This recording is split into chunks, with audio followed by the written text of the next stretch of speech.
Have you ever found yourself saying yes when deep down everything inside you screamed no? Maybe it was an invitation you didn't want to accept, a favor that demanded too much of your time, or even a conversation you'd rather not have. And yet, with a gentle smile, you agreed because you didn't want to disappoint anyone or because you thought it was the right thing to do. If this has happened to you, know that you're not alone. Many people, especially after 60, still find it difficult to say no. And do you know why? Because we grew up learning that being a good person means always helping, always giving in, always being available.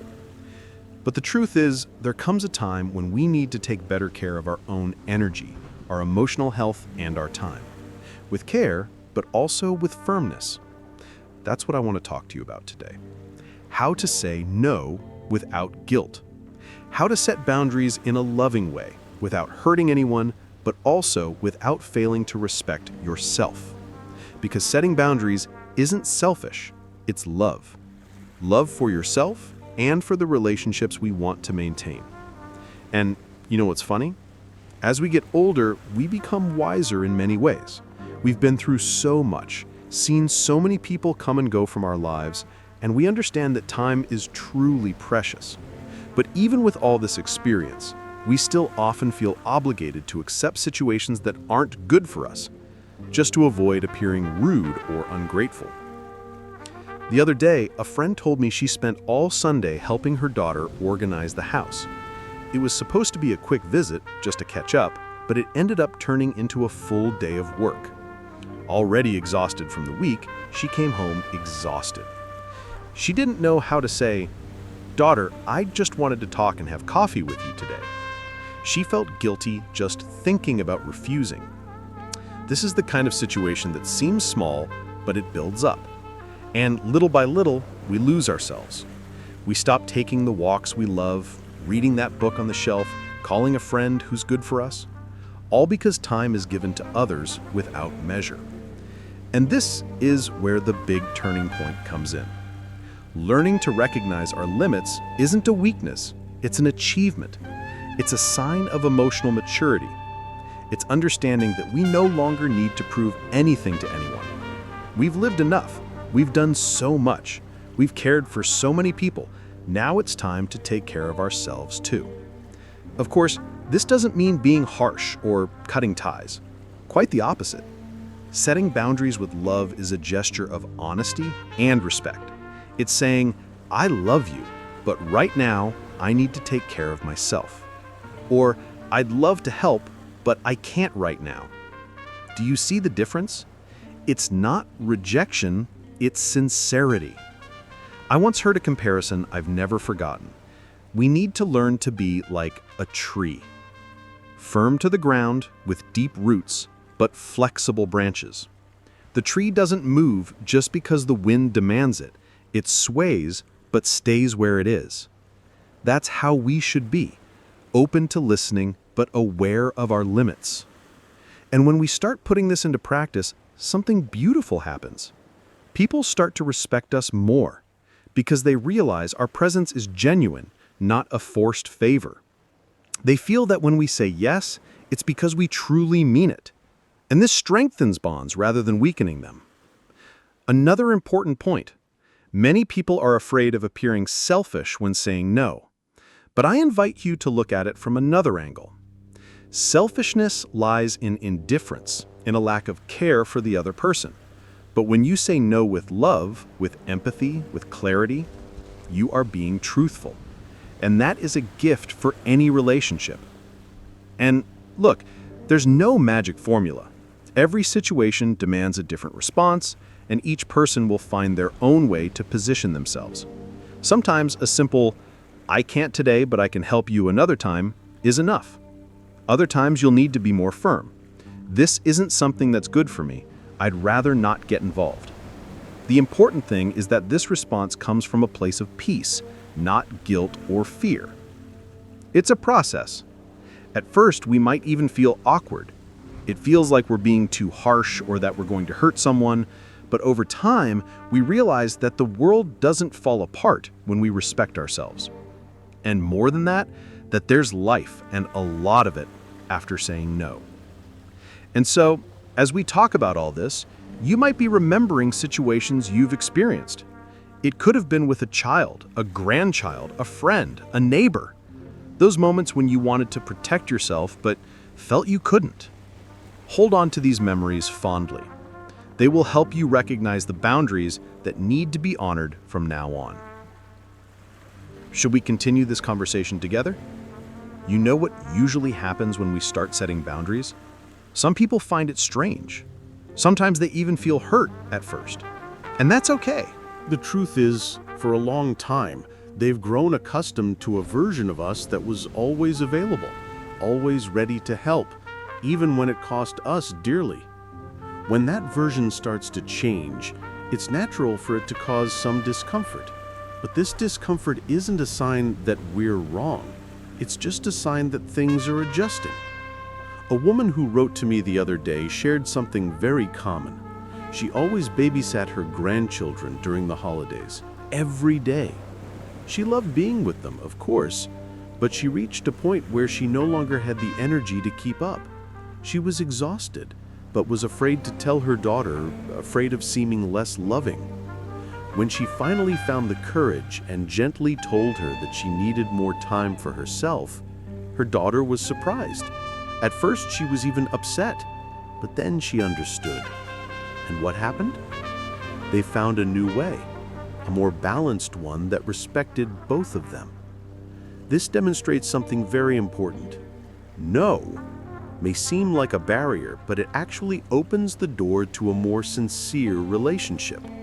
When we express our feelings clearly and tenderly, the other person may take a while to understand, but over time they realize it's better to deal with the truth than with forced help, full of hidden tiredness. Often the guilt we feel when saying no has ancient roots. It stems from a lifetime of trying to please, avoid conflict, and maintain harmony. But there's a huge difference between peace and silence. Silence that comes from the fear of displeasing isn't peace. It's suffocation. It's swallowing what you feel. True peace is when you can say what you need to with love and still maintain mutual respect. And there's something we can't forget.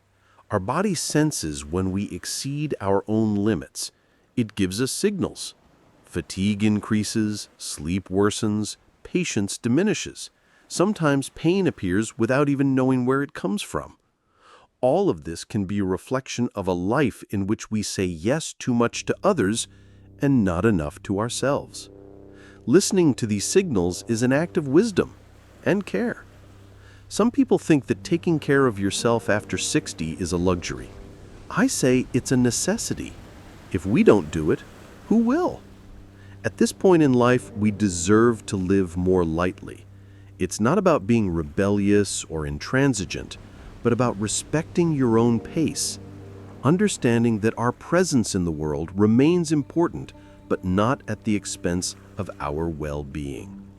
And another thing, when you start saying no more naturally, you'll be surprised by something beautiful. You'll feel lighter. It's like lifting a heavy backpack off your back. That feeling of being constantly overwhelmed begins to fade. And in its place comes a quiet peace, a serene joy of being in harmony with who you are. A woman once told me, "For the first time in my life, I felt like I owned my own time." And that resonated with me, because that's precisely what we're all searching for, isn't it? Freedom. Not a solitary freedom of isolation, but a serene freedom of choice. Choosing when to help, choosing when to rest, choosing what feels good.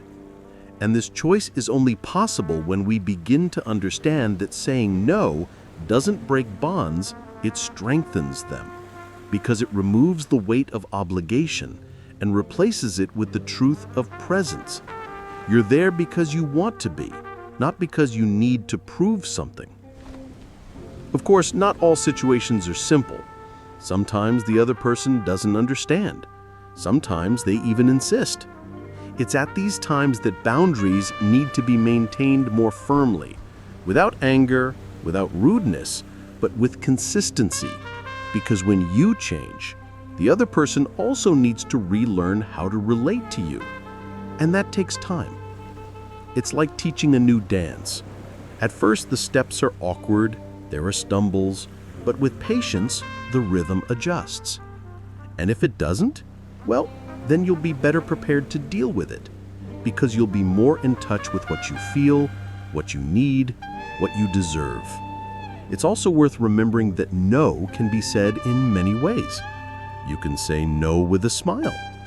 You can say no by holding someone's hand. You can say no by offering another alternative. The important thing is that it comes from the truth, because when the truth is present, the other person feels it. They may not agree at the time, but they feel that it comes from the heart. And little by little, you'll realize you're not losing anyone. You're gaining yourself. And the one who truly loves you will stay, maybe even closer than before. Now tell me, do you remember the last time you wanted to say no, but didn't have the courage? What would have happened if you had respected yourself in that moment? It's not too late to learn. It never is. And each new attempt is a step forward.